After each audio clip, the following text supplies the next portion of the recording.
ব্রিটেনে ক্ষমতাসীন লেবার দলীয় গৃহায়ন মন্ত্রী রুশরানা আলী গৃহহীন ও রাস্তায় থাকা মানুষের জন্য অর্থ বরাদ্দের ঘোষণা দিয়েছেন।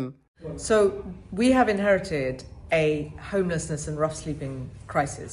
This week we have announced £1 billion to address the homelessness and rough sleeping crisis that we have inherited from the last government. রুশরানা Ali এক হাতে সারা দেশের জন্য £1 বিলিয়ন ও নিজ নির্বাচনী এলাকা বাংলাদেশি অধ্যুষিত টাওয়ার হ্যামলেটসের জন্য £15 মিলিয়ন অর্থ বরাদ্দের ঘোষণা দেন। আমরা যখন গভর্নমেন্ট হয়েছি আমরা ইমিডিয়েটলি অ্যাকশন নেওয়া শুরু করছি, কারণ গত গভর্নমেন্টে যেটা করছে তারা এনাফ ইনভেস্টমেন্ট করছে না হাউসিংও। তো তার জন্য আমরা এখন যে সিচুয়েশন 160,000 পাচ্ছেন টেম্পোরারি অ্যাকোমোডেশনও দেশ জুড়ে। আমরা যেটা করছি যে ইমিডিয়েটলি এই উইন্টারও £10 মিলিয়ন ঢুকানো হয়েছে যারা রাফ স্লিপিং হররা তারা সাহায্য করার লাগে।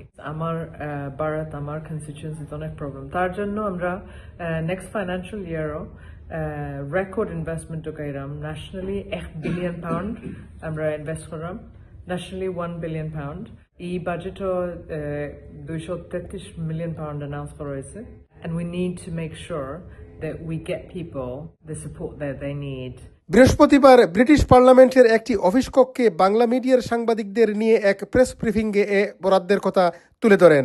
তিনি তার সরকার ক্ষমতায়নের 6 মাসের মধ্যে এ সহযোগিতায় যে বরাদ্দ দেয়া হয়েছে তা আগামীতে আরও বড় আকারের বরাদ্দ প্রদানের আশাবাদ প্রকাশ করেন।